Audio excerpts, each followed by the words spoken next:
Saya pernah dengar juga tuh cerita tentang Hasan al-Basri dan Robi al-Adawiyah. Oh iya Ya kan? iya. Nah, di situ menunjukkan ada karomah. Suatu waktu mereka ketemu di tepi sungai, Hasan al-Basri canda-candaan lah. Dia langsung lempar sejadahnya di atas air, Iya, iya. naik di atasnya langsung dia bilang, Rabi'ah, sholat jamaah yuk. Sakti nggak tuh? Dan lempar berdiri di atas air. Apa kata Rabi'ah? Hasan, kalau mau pamer jangan tanggung. Pamer yang orang nggak bisa. Dia lempar sejadahnya ke udara, terus dia naik ke atas. Kenapa nggak jamaah di sini aja? Terbang. Hasan angkat tangan, ampun Rabi'ah, ilmu saya belum sampai di situ, gitu dia kan. Ini nggak di atas air, di atas angin. Di atas angin, bos. Di atas angin sudah pasti menang dong. Oh, di atas angin. Di atas angin. Dia turun langsung dia didikan sama Hasan. Hasan, jangan sedih.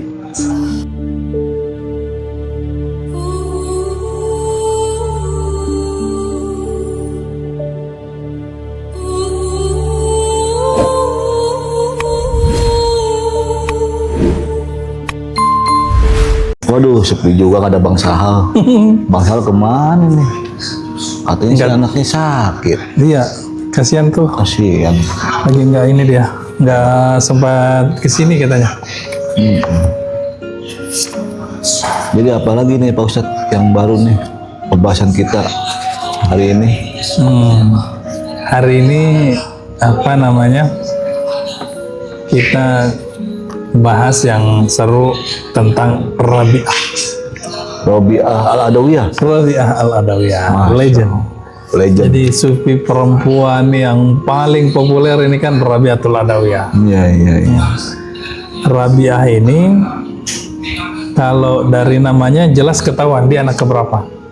Anak keempat. Anak keempat. Belajar bahasa Arab sedikit, Ustaz. Jadi Rabi'ah memang dia 4. Dia anak keempat, 3 kakaknya perempuan semua. Rabi'ah ini memang sejak dari bapaknya Suseh. Karena memang dia orang Suseh. Jadi Rabi'ah itu, bahkan pada waktu lahirnya Rabi'ah itu lilin di rumahnya tidak ada, minyak di rumahnya tidak ada, hanya untuk memotong tali pusar itu kan butuh minyak itu pun tidak ada. Saking susahnya itu. Nah, ibunya kemudian bilang, Pak, pinjamlah dari tetangga minyak sedikit untuk bantu persalinan apa. Ya suaminya ngelihat istri seperti itu, ya udahlah dia pura-pura ke rumah tetangga. Padahal bapaknya ini kan memang sejak bapaknya pun sudah seorang sufi. Jadi dia pura-pura ngetuk-ngetuk pintu rumahnya tetangga, padahal dia cuma sentuh doang. Karena dalam hatinya dia bilang bahwa saya sudah bersumpah tidak akan meminta kepada siapapun selain Allah. Akhirnya dia pulanglah dalam kondisi menangis, kata dia, tetangga tidak ngerespon, kata dia. Ya karena memang dia ketuk-ketuk kan. Tapi bapak itu nggak memang dikenal ya di dunia sufi. Bapaknya tidak terlalu populer, yang populer kan Rabi'ahnya. Tapi bapaknya juga ini luar biasa. Di tengah dia lagi sedih seperti itu, kemudian bagaimana caranya sehingga bisa putus tali pusarnya itu, dia tertidur. Dan dia apa coba? Dia bermimpi ketemu Rasulullah. Masya Allah. Apa kata Rasulullah ke dia? Jangan sedih, karena anakmu nanti akan menjadi pemuka kaum wanita. Bahkan kata Rasulullah dalam buku ini, Fariduddin Attar, kelak dia, melalui dia, umat sekitar 70.000 orang akan mendapatkan syafaat. Itu syafaat dari Rasulullah, kemudian yang melalui dia. Sampai kemudian kata Rasulullah di situ, temui gubernur Basrah, karena kan mereka di Basrah. Di Basrah. Temui gubernur Basrah dan sampaikan, kamu tiap malam selawat kepadaku itu 100 kali. Khusus malam Jumat, kamu berselawat sebanyak 400 kali. Tetapi kemarin malam Jumat, kamu lupa berselawat kepadaku. Kata dia. Untuk itu, sebagai gantinya, berikan kepada orang ini 400 dinar.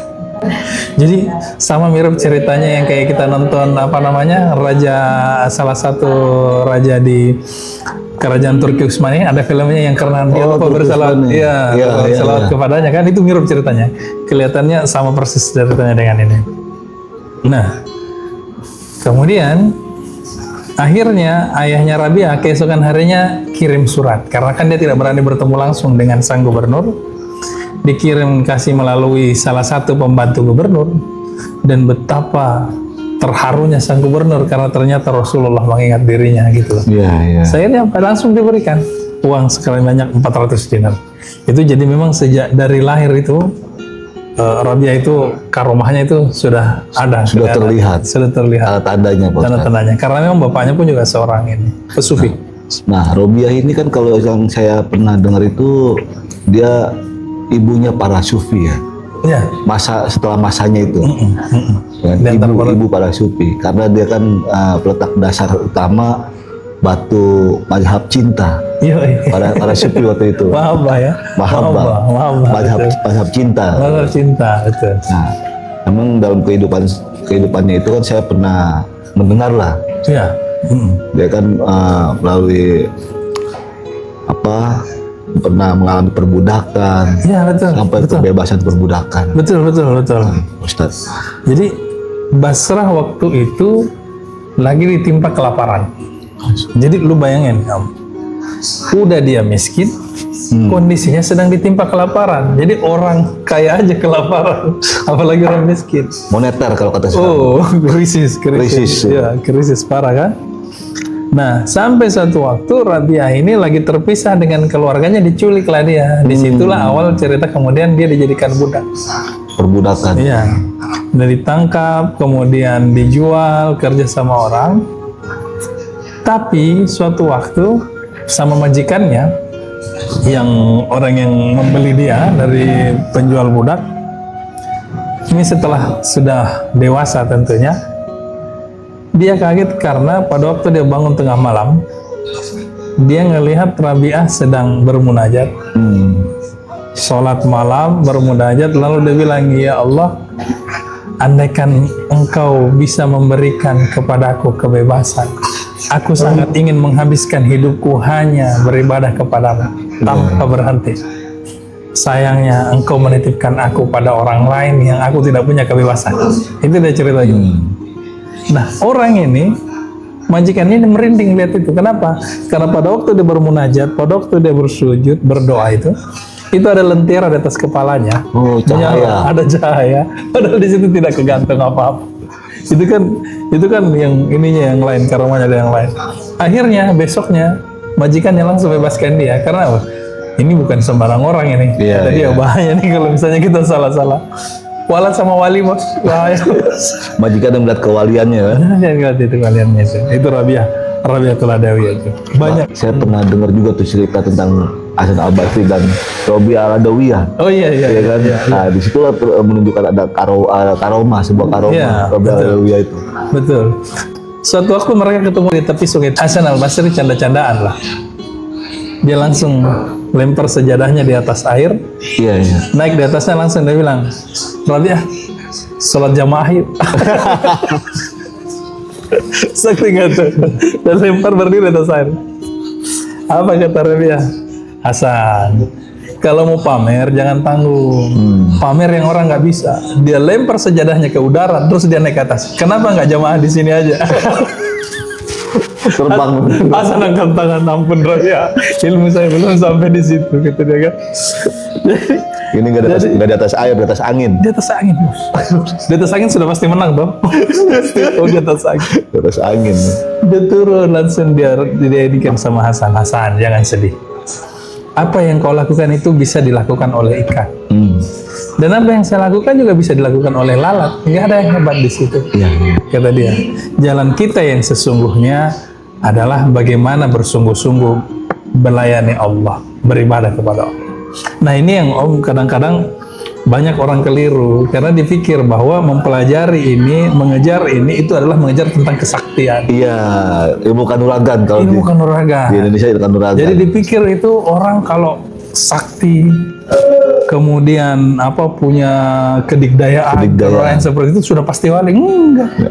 Iblis kurang sakti apa? Wah, Jin kurang sakti apa? lebih sakti dari dia itu. Iya, dukun kurang sakti apa? Ini yang benar-benar. Tapi kan memang persoalannya adalah bukan itu. Yang penting itu kan adalah istiqomahnya. Makanya kan ada ungkapan istiqomah khairum min alfi karomah. Masya Allah. Nah, istiqomah itu lebih mulia daripada, lebih baik daripada 1000 karomah. Karena dari semua yang dilakukan itu, apa istiqomahnya? Salah satu terjemahan yang gampangnya adalah seberapa itu sejalan dengan syariah. Karena yang paling banyak kekeliruan, Om, seolah-olah kalau sudah di jalan itu maka syariat tidak dibutuhkan. Oh, itu salah. Salah. Itu keliru. Iya, Rasulullah kurang apa Rasulullah ini?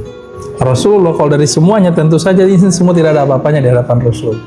Sampai matinya, Bos, tetap menjalankan syariat. Masih syariat. Masih sholat. Masih sholat. Bahkan sampai bengkak-bengkak kakinya. Ya kalau dipikir-pikir, ya Rasulullah ini sudah nabi, Pak, di atasnya wali ini kan. Terus apa perlunya dia?